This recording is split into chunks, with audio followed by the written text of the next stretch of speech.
Welcome back. Bulletin का आगाज करेंगे। पाकिस्तान में गिरफ्तार होने वाले रॉ एजेंट कुलभूषण यादव की भारतीय सिफारती हुकाम से मुलाकात कराई गई। पाकिस्तान ने भारत की दरखास्त पर आज दूसरी कौंसलर रसाई दी। इंडियन रॉ एजेंट कुलभूषण यादव की मौजूदगी के मकाम को सब जेल करार दिया गया।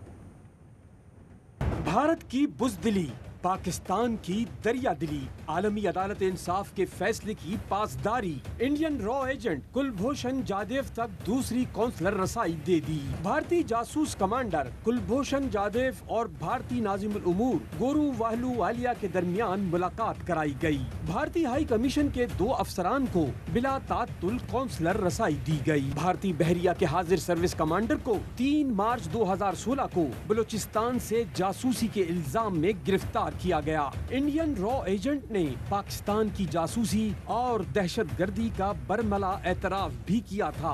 Me, along with Anil Kumar, had a meeting with Alok Joshi, wherein the plans and the finalization of activities along the Makran coast and Karachi were finalized. Pakistan ने इससे पहले भी बड़ेपन का मुजाहरा करते हुए गुज़िश्ता साल पहली कौंसलर रसाई 2 सितंबर 2019 को दी थी। I've been treated with dignity and honor and in a very professional manner by the Pakistani authorities.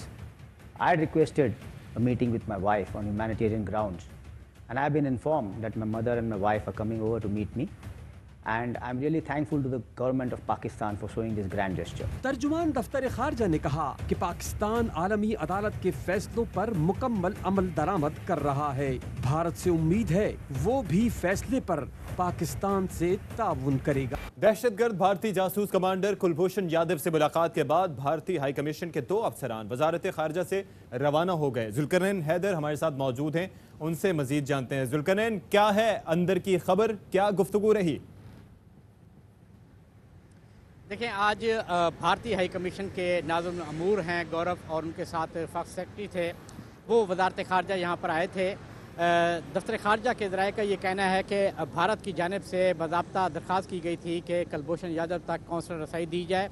इससे पहले 2019 में भी उन्हें कौंसलर रसाई दी गई थी। तो आज 3 बजे भारतीय जासूस कुलभूषण यादव से उनकी मुलाकात कराई गई है और मुलाकात में जो इस्लामाबाद हाई कोर्ट में अपील दायर करनी है वो भी मामला ज़ेर गौर आया है। पाकिस्तान की जानिब से भारत को ये आगाह किया गया था कि पाकिस्तान ने आलमी अदालत इंसाफ के फ़ैसले के मुताबिक तरमीमी आर्डीनेंस जारी किया, जो कि 60 दिन के लिए था। 20 मई को वो आर्डीनेंस जारी किया गया और 19 जुलाई को ख़त्म होना है। तो उस हवाले से भारत को आगाह किया गया था कि वो अपील दायर करें फ़ैसले के ख़िलाफ़, मगर भारत की जानिब से वाज़ेह तौर पर इनकार किया गया था। फिर उसके बाद पाकिस्तान की जानिब से उन्हें पेशकश की गई थी कि कुलभूषण को कौंसलर रसाई हम दूसरी मरतबा भी दे सकते हैं, पहले भी दी जा चुकी है। तो जिसके बाद आज जो है पाकिस्तान की पेशकश उन्होंने कबूल की और भारतीय दरख्वास्त की गई कि वो आज ही मुलाकात करना चाहते हैं। तो वजारत खारजा में उनके अफसरान को तलब किया गया और फिर उनकी मुलाकात कराएगी। 3 बजे ये मुलाकात हुई। बहरहाल जो भारतीय हाई कमीशन के अफसरान हैं वो 5 बजे तक यहाँ पे वजारत खारजा में मौजूद रहे हैं। मुलाकात करने के बाद वो वापस रवाना हो गए हैं। तर्जमान दफ्तर खारजा का ये कहना है कि उनकी मुलाकात कराई गई है और ये भी बताया गया है कि कुलभूषण यादव जो है जब वो पकड़े गए थे तो बलूचिस्तान में उन्होंने इस बात का भी इतराफ़ किया था कि उन्होंने पाकिस्तान में दहशतगर्दों की कार्रवाइयाँ की हैं। जी, वज़ीर खारजा शाह महमूद कुरैशी कहते हैं कुलभूषण ने दहशतगर्दी का एतराफ़ किया, पाकिस्तान ने आलमी अदालत का एहतराम किया, कौंसलर रसाई दी। भारतीय रवैये से खित्ते के ममालिक नाला है, हिंदुत्वा सोच बरकरार रही तो भारत से बेहतरी की तवक्को नहीं है। शख्सियत जासूसी में मुलव्विस हो, जो अपने मुंह से दहशतगर्दी का एतराफ़ कर चुकी हो, जो ICJ के अहकामात थे हमने उनको हम बजा लाए, हमने उनको एक्सेस किया, उनकी हस्बे तसल्ली ये मुलाकात जो है वो हो रही है। इस खित्ते के जितने ममालिक हैं वो भारत के इस रवैये से नाला हो रहे हैं। इस सोच के साथ अगर हिंदुत्वा सोच उन पर गालिब रहती है तो फिर उनसे कोई बेहतरी की तवक्को हम नहीं कर सकते। कश्मीर पर हदीका क़यानी का गाना यूट्यूब ने क्यों हटाया? यौम शोहदाए कश्मीर के हवाले से हदीका क़यानी का गाना यूट्यूब से हटाया गया, जिस पर सदर आरिफ अलवी समेत मुतअद्दिद लोगों ने रद्द अमल जाहिर किया। कुछ देर पहले ये गाना यूट्यूब पर वापस आ गया है। शहदाए कश्मीर और तुर्क हुकूमत का तख्ता उलटने की नाकाम कोशिश। तुर्क गुलकारों के साथ हदीका कियानी का गाना यूट्यूब ने हटा दिया। हदीका कियानी ने कहा कि आवाज दबाने की कोशिश हो रही है, लेकिन हम चुप नहीं रहेंगे। सदर आरिफ अलवी ने दिलों को गरमा देने वाला गाना करार देते हुए कहा, कश्मीरियों के ख्वाब एक दिन जरूर पूरे होंगे। कश्मीरियों पर होने वाले मजालिम की अक्कासी करते इस गाने को हदीका कियानी ने तुर्क गुलकारों के साथ उर्दू, कश्मीरी और तुर्की जबानों में गाया है। यौम शहदाए कश्मीर के हवाले से हदीका कियानी का गाना यूट्यूब पर वापस आ गया। इस हवाले से हदीका कियानी का क्या कहना है कि यूट्यूब से वीडियो हटाने की वजह कॉपीराइट इशू नहीं थे। उन्होंने कहा कि मेरा मकसद मजलूम कश्मीरियों की आवाज़ दुनिया तक पहुंचाना और अमन का पैगाम आगे बढ़ाना था। बहुत अच्छा रहा। मेरे पास एक प्रपोजल आया कि आपने सॉन्ग करना है। मुझे कश्मीर से वैसे ही इतना ज़्यादा एक इश्क है, तो मैं शुरू से ही मैंने दी मौज और वो चीज़ें करती रही। मेरी दादी भी कश्मीरी थी, मुझे टर्किश में भी गाया और कश्मीरी में भी गाया। और ये 3 ज़बानों के अंदर एक ही, उसमें मेरे लिए भी बहुत चैलेंजिंग था। आपको पता है कि कश्मीर का इशू जो है वो वैसे ही क्रिटिकल इशू है, इसको बहुत ज़्यादा मैग्नीफाई किया भी नहीं जाता। वो भी कोई उसके बारे में बात करता है, इतना हाईलाइट नहीं किया जाता। तो मेरा तो मकसद अमन और सलामती और यकजहती के लिए ही था। ये जो यूट्यूब से उतारा गया, इसका डेफिनेटली कॉपीराइट से कोई इशू नहीं था। ये अंडरलाइन इनके अपने कुछ इंटरनल प्रॉब्लम्स थे। वज़ीर आज़म का तामीराती सनत को फ़रोग़ देने का मंसूबा। इस्लामाबाद में पहली बार 13.5 लाख रुपए गज़ के हिसाब से प्लॉट की नीलामी। ब्लू एरिया में 2,500 गज़ के प्लॉट्स की नीलामी से अरबों रुपए हासिल हुए। हुकूमत की मौसर पॉलिसी से बड़े सरमायाकारों ने तारीखी इन्वेस्टमेंट की। 7 अरब के तखमीने वाली ज़मीन से पहले दिन ही 10 अरब से ज़ायद हासिल हुए। नीलामी से हासिल होने वाली रकम शहर की तज़ीनो आराइश और कम लागत वाले रिहायशी मंसूबों पर खर्च की जाएगी। गरीब को क्या चाहिए? बाइज्जत रोजगार और सर पर छत। कम आमदनी वालों का अपने घर का ख्वाब हकीकत बनने लगा। वजीर आज़म के तामीराती शोबे में इनकलाबी पैकेज पर अमल दरामद शुरू हो गया। जो भी इन्वेस्टमेंट करेगा कंस्ट्रक्शन में, उससे पूछा नहीं जाएगा फंड्स किधर से आए।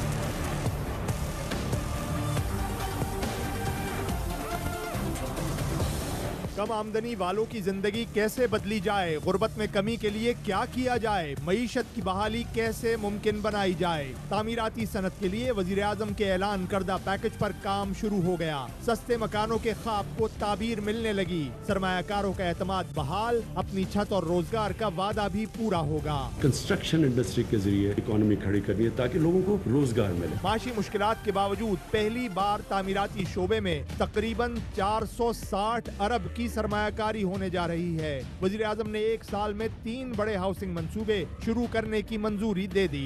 घरों की तामीर के लिए पहले मरहले में 108 अरब के मंसूबे का आगाज हुआ। इस्लामाबाद, लाहौर, क्वेटा में बुकिंग शुरू होते ही मुकम्मल हो गई। रावलपिंडी के मंसूबे में बुकिंग भी जल्द मुकम्मल हो जाएगी। 5 मरले के घर पे सिर्फ 5% सूद देना पड़ेगा। 10 मरले के घर के लिए 7% सूद देना पड़ेगा। अक्टूबर के पहले हफ्ते में 145 अरब से 70,000 मकानों की तामीर शुरू होगी।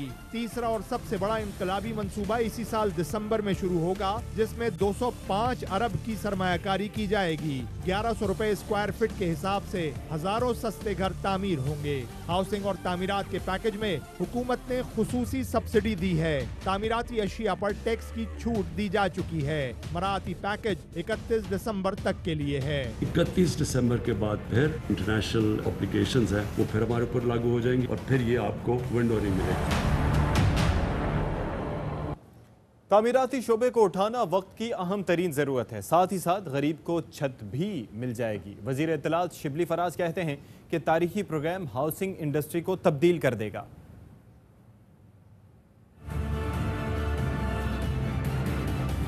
ये समझती है कि कंस्ट्रक्शन इंडस्ट्री को उठाना वक्त की अहम तरीन ज़रूरत है। साथ ही साथ में गरीब लोगों को अगर छत मिल जाए तो इससे बेहतर क्या हो सकता है। तारीखी प्रोजेक्ट इस लिहाज से भी है, हाउसिंग की जो इंडस्ट्री है उसको ये तब्दील कर देगा। जो भी रास्ते में जितनी रुकावटें आती हैं सूबाई लेवल पे, फेडरल लेवल पे, उनको हल करने के लिए टास्क फोर्स बनी हुई है। रोजाना की बुनियाद पे प्राइम मिनिस्टर साहब को अपडेट्स देती है। अक्टूबर और दिसंबर में तकरीबन 400 अरब रुपए के प्रोजेक्ट शुरू हो रहे हैं। यहाँ आपको अपडेट करें, वज़ीर आज़म की ज़ेर सदारत काबीना कमेटी बराए तवानाई का इजलास ख़त्म हो गया है। इसी पर बात करेंगे, हमारे नुमाइंदे अब्दुल कादिर हमारे साथ हैं। अब्दुल कादिर, ये कि इलेक्ट्रिक का जो मसला है यहाँ पर डिस्कस किया जाना था कि बिजली महंगी करने का क्या फ़ैसला करना है, फिर क्या फ़ैसला हुआ? देखिए, इजलास में तफसीली बहस हुई है के इलेक्ट्रिक के मामला पर, और ख़ास तौर पर के इलेक्ट्रिक के सार्फिन के लिए जो बिजली महंगी करने का मामला था उस पर तबादला ख्याल किया गया है। लेकिन वज़ीर आज़म इमरान खान की हिदायत पर यह फैसला एक बार फिर मौखर कर दिया गया है और ₹2.79 फी यूनिट जो बिजली महंगी करनी थी उसकी ECC ने तो मंजूरी दी थी, लेकिन उसकी वफाकी काबीना ने भी मंजूरी नहीं दी। और आज एनर्जी की जो तवानाई कमेटी का जो इजलास हुआ है इसमें भी इसकी मंजूरी नहीं हो सकी। साथ ही जो लोड शेडिंग का मसला है उसको हल करने के मुख्तलिफ तरीकों पर गौर किया गया है। ब्रीफिंग में बताया गया है कि वफाकी हुकूमत ने नेशनल ग्रिड से इजाफी बिजली की भी पेशकश की है, और लेकिन मसला यह है कि के इलेक्ट्रिक का सिस्टम 720 मेगावाट से ज़ायद बिजली ले नहीं सकता। इसके साथ साथ फर्नेस ऑयल की भी पेशकश की है। वफाकी हुकूमत ने 4500 टन फर्नेस ऑयल पहले ही फराहम किया जा रहा है, मजीद 500 टन की भी पेशकश की है। और इजलास में इलेक्ट्रिक और हुकूमत के दरमियान जो मुआहदा किया गया है उसके ऊपर नजरसानी पर भी गौर किया गया है। वज़ीर आज़म ने कराची में लोड शेडिंग के खात्मे के लिए हंगामी बुनियादों पर इक़दाम की हिदायत की है और ये कहा है कि जब तक मसाइल हल नहीं हो जाते कराची को नेशनल ग्रिड से जाए। ठीक, अब्दुल कादिर आप हमें आगाह कर रहे हैं। वज़ीर आज़म की ज़ेर सदारत काबीना कमेटी बराए तवानाई का इजलास ख़त्म हो गया है कि इलेक्ट्रिक सार्फिन के लिए बिजली महंगी करने का फैसला एक बार फिर मौखर कर दिया गया है। चेयरमैन नैब ने के इलेक्ट्रिक के खिलाफ शिकायत का नोटिस ले लिया। नैब कराची को के इलेक्ट्रिक के मामले की इंक्वायरी का हुक्म दे दिया। के इलेक्ट्रिक से मुआहदे की कॉपी हासिल करने की हिदायत कर दी। चेयरमैन नैब ने कहा कि के इलेक्ट्रिक को ओवर बिलिंग से मुबैना तौर पर अरबों रुपए हथियाने की इजाज़त नहीं देंगे। गैर एलानिया लोड शेडिंग और मुआहदे की पासदारी न करने की भी इजाज़त नहीं दी जाएगी। चेयरमैन नैब ने के इलेक्ट्रिक के खिलाफ 3 माह में इंक्वायरी मुकम्मल करने की हिदायत कर दी। आमिर लियाकत हुसैन ने इस्तीफ़ा देने का इरादा कर लिया। कहते हैं कि वज़ीर आज़म मिलने का वक्त दें, उन्हें इस्तीफ़ा दूंगा। अपने लोगों का सिसकना नहीं देखा जाता। एतराफ़ करता हूँ, बेबस MNA हूँ। पाकिस्तान का सबसे बदतमीज वजीर उमर अयूब खान, आपके शहर में बिजली नहीं है। सदर मुमलिकत साहब, तहरीक इंसाफ में ये काली भेड़ें घुसी हुई हैं। 2.25 साल से खामोश बैठा हूँ। क्या डॉक्टर आमिर लियाकत हुसैन तहरीक इंसाफ से मायूस हो गए? PTI में शमूलियत के वक्त उन्होंने कहा था ये उनका आखिरी मकाम है। बुजुर्गों का कहना है देर से फैसले हमेशा अच्छे होते हैं। मैंने देर की आते आते और इतनी देर कर दी कि मेरे पास अब कहीं और जाने की जगह नहीं है, लिहाजा मेरा आखिरी मकाम पाकिस्तान तहरीक इंसाफ ही था। उन्होंने ताज़ा ट्वीट में एतराफ़ किया कि कराची के एक बेबस MNA हैं, अपने शहर के लोगों को बिजली फराहम करने से कासिर हैं। उन्होंने लिखा कि उनसे कराची और बिलखुसूस अपने हल्के के लोगों का तड़पना, सिसकना और मोनिस अलवी के झूठ सहना नहीं देखा जाता। वजीर आजम से वक्त मांगा है, मिलकर उन्हें इस्तीफा पेश कर दूंगा। आमिर लियाकत हुसैन ने चंद रोज पहले वफाकी वजीर उमर अयूब समेत PTI के अपने साथियों पर सख्त हमले भी किए थे। पाकिस्तान का सबसे बदतमीज वजीर उमर अयूब खान ने मुझसे कहा हमारा कोई ताल्लुक नहीं कराची की इलेक्ट्रिक से, कराची वालों को बिजली देने से कोई ताल्लुक नहीं। तहरीक इंसाफ में ये काली भेड़ें घुसी हुई हैं, इनको बिजली के बिल की अदायगी बंद कर दे। आपके शहर में बिजली नहीं है। सदर मुमलिकत साहब, जहाँ से आप मुंतखब हुए आपने सवाल किया। रुकने असेंबली के ताज़ा ट्वीट पर PTI के एक हामी ने लिखा, जो भी फैसला करें सोच समझ कर करें, मगर कुछ भी हो जाए खान साहब का साथ न छोड़ना। हमने माफिया से आखिर तक लड़ना है। इस पर आमिर लियाकत ने जवाब दिया, खान साहब का साथ छोड़ने का सवाल ही पैदा नहीं होता। मेरा लीडर कल भी इमरान खान था, आज भी इमरान खान है, आइंदा भी इमरान खान है। दावे तसल्लियां सब बेकार। फनी खराबी, केबल फॉल्ट, फीडर ट्रिपिंग और मुरम्मत के नाम पर कराची में बिजली की बंदिश जारी है। लोड शेडिंग से तंग आए हुए अवाम ने गुज़िश्ता रात कोरंगी में के इलेक्ट्रिक के दफ्तर का घेराव किया। मुजाहिरीन का कहना था कि कोरंगी के इलाके सेक्टर 48A और 48D में 2 रोज से बिजली नहीं है। अभी आपको बताएं कि लाहौर में होने वाली मूसलाधार बारिश के बायस मुतादिद इलाकों में पानी जमा हो गया। नशेबी के साथ साथ पोश इलाके भी पानी से भरे हैं। मजीद जानते हैं अपने नुमाइंदे हसन हफीज से। जी हसन, आप आ गए हैं 1.5 घंटा तक बारिश होती रही, जिसके बाद मुख्तलिफ इलाकों में पानी जमा हो गया है, जिसमें Lakshmi Chowk, Johar town, Iqbal town, Samanabad town, इसके साथ साथ गुलबर्ग टाउन, कज़ाफ़ी स्टेडियम, ये वो तमाम जगह हैं, लक्ष्मी चौक, जहाँ पर पानी बहुत ज़्यादा जमा हो गया। इस वक्त मैं लाहौर के इलाका गुलबर्ग में मौजूद हूँ और मेरे अकब में आप देख सकते हैं कि दरिया का मंजर पेश हुआ है और गाड़ियाँ जो हैं, बच्चे जो है वो गंदे पानी में खेल रहे हैं और साथ साथ जो गाड़ियाँ हैं वो भी इस गंदे पानी से गुज़र रही हैं और काफ़ी मुश्किलात का सामना करना पड़ रहा है। इस वक्त मैं भी, अगर आप देख सकते हैं, तो इस पानी में ही मौजूद हूँ क्योंकि पानी बहुत ज़्यादा है, कदरे कम हुआ है, लेकिन वासा की टीमें यहाँ से अभी तक पानी नहीं निकाल पाई हैं। वासा की टीमें जो हैं वो मुख्तलिफ जगहों पर, उनकी टीमें और जो डिफरेंट जो बसें हैं उनकी और गाड़ियाँ हैं वासा की, वो कोशिश कर रही हैं कि पानी निकाला जाए, लेकिन बारिश क्यों इतनी ज़्यादा हुई है शायद कि पानी अभी तक मुकम्मल तौर पर निशेबी इलाकों से नहीं निकाला जा सका है, जिसकी वजह से लोगों को भी खासी परेशानी का सामना करना पड़ रहा है। जी, तो लाहौर के ये मनाजिर आप देख सकते हैं और लाहौर वो शहर है जिस पर हुकूमत पंजाब की जानिब से और ख़ास तौर पर नून लीग की जब हुकूमत थी, शहबाज शरीफ साहब वज़ीर आला थे, तो बड़े दावे किए जाते थे कि निकासी आपके लिए बड़े अरेंजमेंट्स किए गए हैं और बड़ा पानी कहीं पर भी खड़ा होता दिखाई नहीं देता। सड़कों पर ऐसी स्लोप्स बनाई गई हैं कि पानी हमेशा साइड में जाता है और ड्रेनेज का प्रॉपर सिस्टम है। लेकिन ये जो बारिश हुई है 2 दिन के स्पेल ने इन तमाम तर दावों को बेनकाब कर दिया है और मौजूदा हुकूमत में भी हम देख सकते हैं कि खास तौर पर लाहौर के शहरों के ड्रेनेज सिस्टम पर कोई खास तवज्जो नहीं दी जा रही, जिसकी वजह से लोगों की मुश्किलात बरकरार हैं। ना सिर्फ ये कि उन्हें मसाइल का सामना है कम्यूट करते हुए, बल्कि इसके साथ साथ पानी की निकासी ना होने की वजह से कई बीमारियां भी फैल सकती हैं। लाहौर में बारिश के बायस पानी खड़ा हो गया। गुलशन रावी में पानी में करंट दौड़ने से 13 साला लड़का जाँ बहक हो गया। इसी पर डिटेल्स लेंगे हमारे नुमाइंदे अहमर खोकर हमारे साथ हैं। अहमर, क्या डिटेल्स हैं? हाँ जी बिल्कुल, लाहौर में मानसून की बारिशों के आगाज में ही जो है करंट लगने के वाक़यात रोनमा होना शुरू हो गए हैं।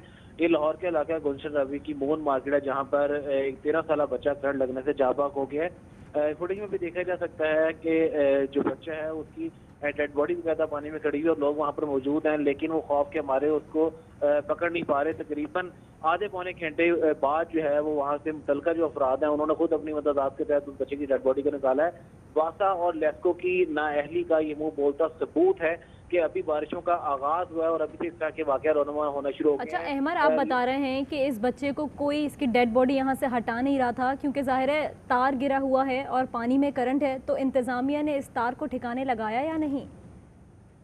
बिल्कुल, अभी तक जो है इस किस्म की कोई मामला इंतजामिया की जानिब से नहीं किए गए। लेस्को की ये नाअहली है कि उनको पता था कि मानसून आने वाला, और जब भी मानसून आने वाला होता है जो मुतलका इदारे होते हैं वो अपने मामला पहले ही बेहतर कर लेते हैं, लेकिन लेस्को की जानिब से हमेशा ये देखा जाता है कि जब भी बारिशों का सिलसिला होता है तो उनकी नाअहली के बायस जो ऐसा के वाक़े रोनमा होते हैं।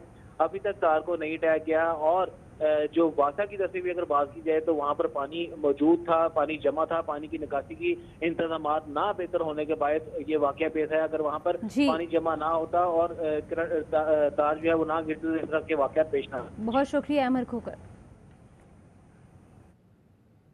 जाली पायलट्स लाइसेंसों का मामला, शहबाज शरीफ ने वजीर आजम से इस्तीफे का मुतालबा कर दिया।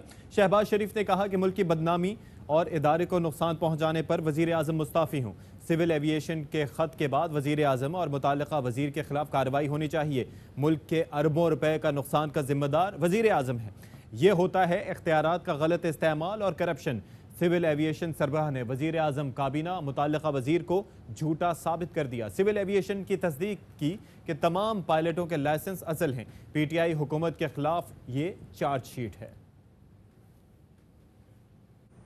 पीपल्स पार्टी ने वजीर हवाबाजी से इस्तीफे का मुतालबा कर दिया। पार्टी की मरकजी सेक्रेटरी इत्तलात नफीसा शाह ने कहा कि सिविल एविएशन के डीजी ने खत लिखा कि पायलटों के लाइसेंस जाली नहीं। अगर ये बयान दुरुस्त है तो वफाकी वजीर गुलाम सरवर इस्तीफा दें। नून लीग के रहनुमा मुर्तज़ा जावेद ने कहा कि पायलट्स जाली नहीं बल्कि वजीर हवाबाजी का बयान जाली था। लाहौर हाई कोर्ट में पेट्रोल बहरान से मुताल्लिक केस की समाअत वफाकी काबीना के मीटिंग के मिनट्स अदालत में पेश किए गए। चीफ जस्टिस मोहम्मद कासिम खान ने कहा कि लगता है कि ये मिनट्स वजीर आजम को खुश करने के लिए बनाए गए। स्पेशल असिस्टेंट ने आखिर में बहरान की असल वजह से तवज्जो हटा दी। ये नहीं बताया कि पेट्रोल की सप्लाई कम हुई। कहा गया लोगों ने ज्यादा पेट्रोल खरीदा जिससे बहरान पैदा हुआ। लगता है मुआविन खुसूसी वजारत पेट्रोलियम चला रहे हैं। अदालत ने रिमार्क्स में कहा कि एक तरफ वजीर आजम का स्पेशल असिस्टेंट है और दूसरी तरफ पूरी काबीना। फिर इल्जाम लगता है कि हुकूमत गैर मुंतखब लोग चला रहे हैं। चीफ जस्टिस का कहना था कि कमीशन नहीं बनता तो तमाम हुकूमती इदारे दरखास्तों पर जवाब दाखिल करेंगे। सुप्रीम कोर्ट में स्टील मिल्स मुलाजमीन की तरक्कियों से मुतालिक केस में चीफ जस्टिस ने पाकिस्तान स्टील मिल्स इंतजामिया पर इजहार बरहमी करते हुए कहा कि स्टील मिल्स से मुतालिक बनाया गया मंसूबा सिर्फ तबाही है। पाकिस्तान स्टील मिल्स तमाम मुलाजमीन को नहीं निकाल सकती।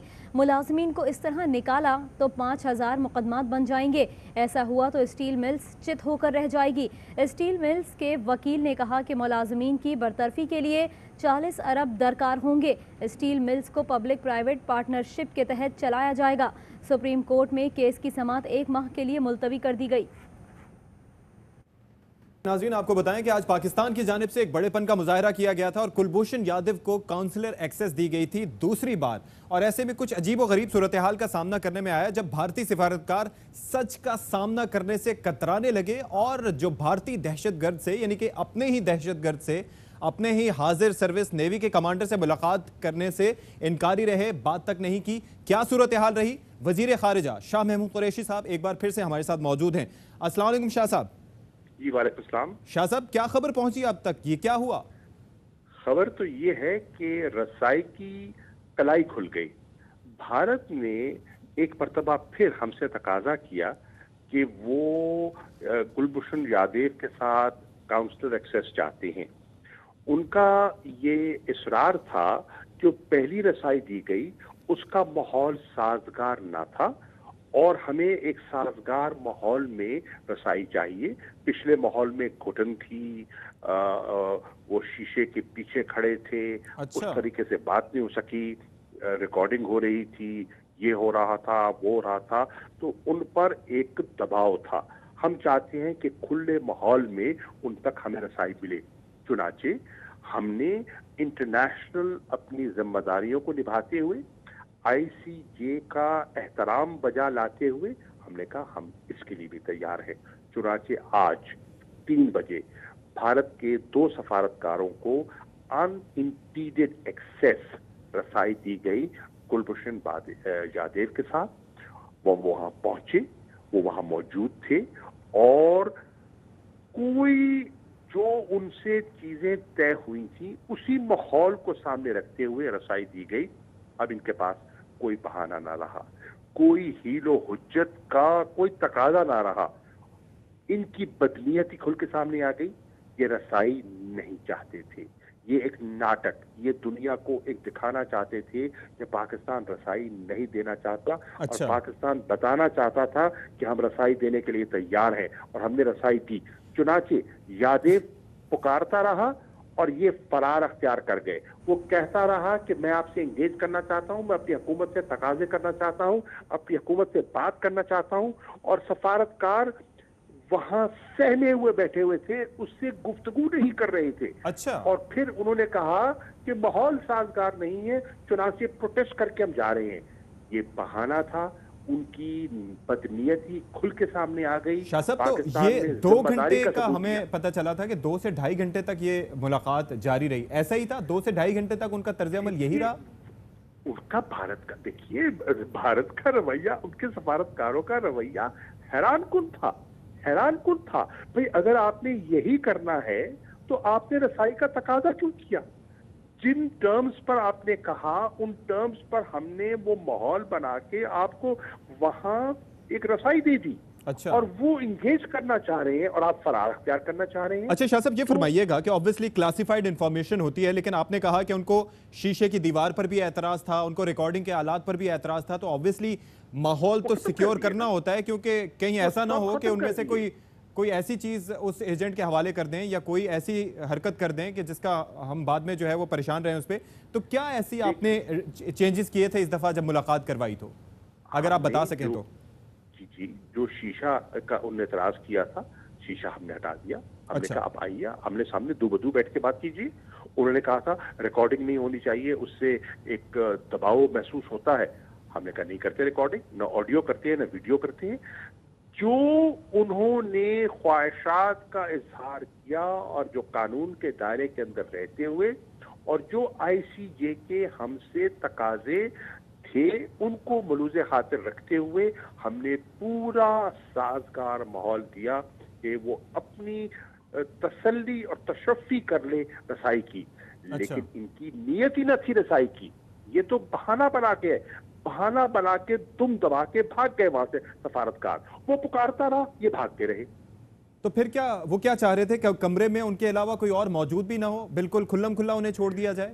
आखिर में शिकवा क्या किया भारतीय सफारतकारों ने? देखिए जो चीजें तय हुई वो हमने पूरी की। कमरे में तो उनको रसाई थी। जो तय हुआ था कि 2 सिक्योरिटी के लोग थे होंगे, वो हमारा फर्ज बनता है, हमारा फर्ज बनता है। वो हम वो रिस्क नहीं ले सकते थे। उस पे भी हमने कहा चलिए अगर आपको ये भी इंटिमिडेटिंग लगता है तो हम एक सिक्योरिटी ऑफिसर भी हटा देते हैं, आइए। लेकिन बिल्कुल तनहा कर देना तो वो खतरे से खाली ना होता। खुदा ना खास्ता वो क्या करते क्या ना करते, वो हम वो रिस्क नहीं ले सकते थे। लेकिन हर वो चीज जो कि एक मुनासिब काउंसलर रसाई की जरूरत और तकाजे पूरी करती है, हमने वो किया। और इन्होंने उसके बावजूद उससे इंगेज नहीं किया और राह फरार अख्तियार की। ठीक है, बहुत शुक्रिया आपका वजीर खारजा शाह महमूद कुरैशी साहब, एक बार फिर से ARY न्यूज़ से गुफ्तगू करने के लिए। और अभी आपको बताएं कि लाहौर में चौधरी बरादरान से मारूफ आलिम दीन मौलाना तारिक जमील की मुलाकात। मौलाना तारिक जमील ने चौधरी शुजात हुसैन की खैरियत दरियाफ्त की बात करेंगे मजहर इकबाल से। मजहर, क्या रहा मुलाकात का अहवाल? जी, चौधरी शुजात हुसैन और चौधरी परवेज इलाही से मारूफ आलिम दीन और तबलीगी जमात के बरकरी रहनुमा मौलाना तारिक जमील ने मुलाकात की है। उन्होंने चौधरी शुजात हुसैन की खैरियत दरियाफ्त की। इस मौका पर मुल्क की सूरत हाल पर गुफ्तगू हुई। मौलाना तारिक जमील ने इस मौका पर कहा कि चौधरी बरादरान जो दीन की खिदमात के लिए और तबलीगी जमात की भरपूर सपोर्ट के लिए चुना गया है। आपने दीनी मामला पर स्टैंड लेकर उम्मत मुसलमा की तरफ से फर्ज कफाया अदा कर दिया। और इस मौका पर उन्होंने मौलाना तारिक जमील ने स्पीकर चौधरी परवेज इलाही को पंजाब असम्बली में तहफ़्फ़ुज़ नमूसे रसालत और तहफ़्फ़ुज़ नमूसे साहबा बिल और दीनी कुतब की इशाअत से पहले मुत्तहिदा उलमा बोर्ड से मंजूरी करवाने के इक़दाम पर खराज तहसीन पेश किया। ठीक है, बहुत शुक्रिया मजहर। ARY न्यूज़ में फिलहाल इतना ही। मज़ीद खबरों और अपडेट्स के लिए विजिट कीजिए हमारी वेबसाइट ARYnews.tv और देखते रहिए ARY न्यूज़।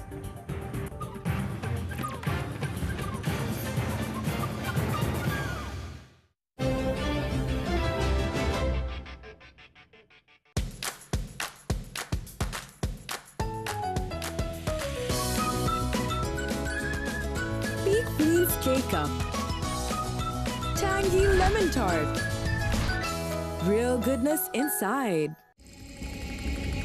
क्या आप चाहते हैं कि आपका इंटरनेट सिर्फ आपके लगाए हुए बंडल की सूरत में इस्तेमाल हो? इसीलिए पाकिस्तान का नंबर 1 नेटवर्क Zong 4G लाया आपके लिए मुनफरिद बैलेंस सेव सर्विस। तो अभी बिना किसी चार्जेस के *4004# मिलाएं और अपना बैलेंस सेव करते जाएं। एक नई सहूलत, एक नया ख्वाब, Zong 4G।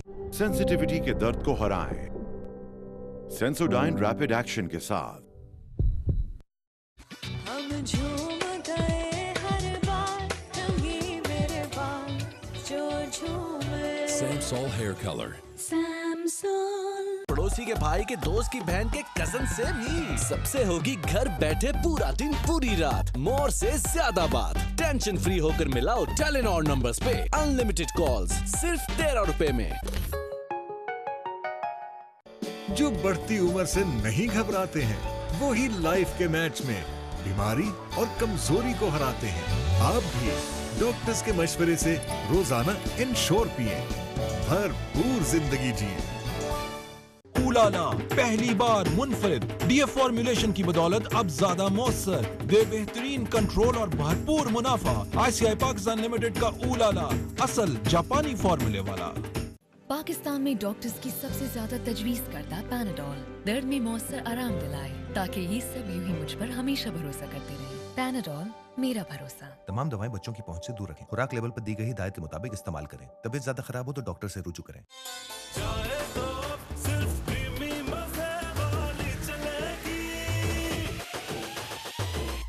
तरंग पाउडर से अब ये बनेगी। आ गया है तरंग पाउडर सिर्फ 10 रुपए में।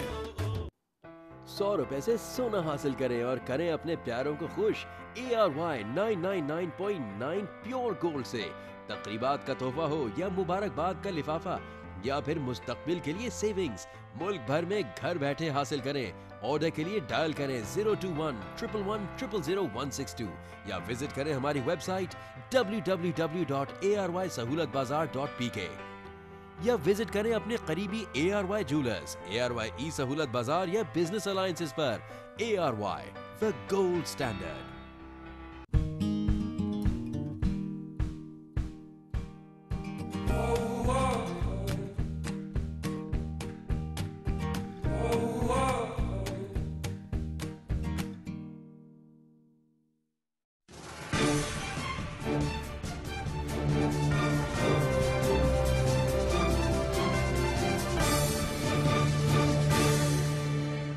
नेस्ले मालूमी है जौ की ताकत, दूध and cocoa, goodness of vitamins, minerals जो बनाए हर कप को न्यूट्रिशियस और दे हमारे चैम्प्स को healthy energy to stay active all day.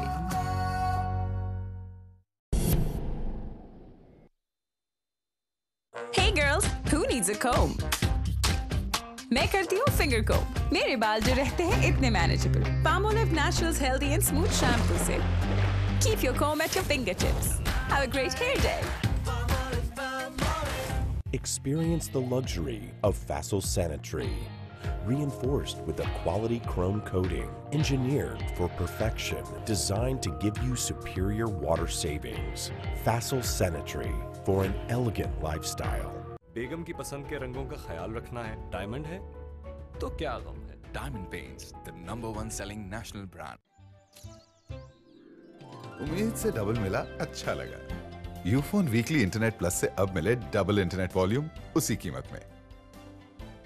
Pakistani network Ufone के लिए सब कुछ तुम ही तो हो।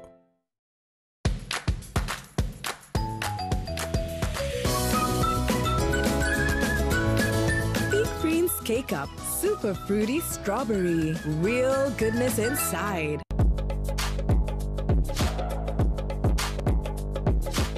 हमेशा से पाकिस्तान का #1 नेटवर्क जैज, दुनिया को बता दो।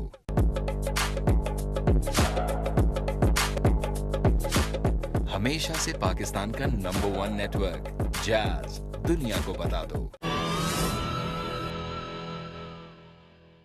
This hourly clock is brought to you by हमेशा से पाकिस्तान का #1 नेटवर्क जैज, दुनिया को बता दो।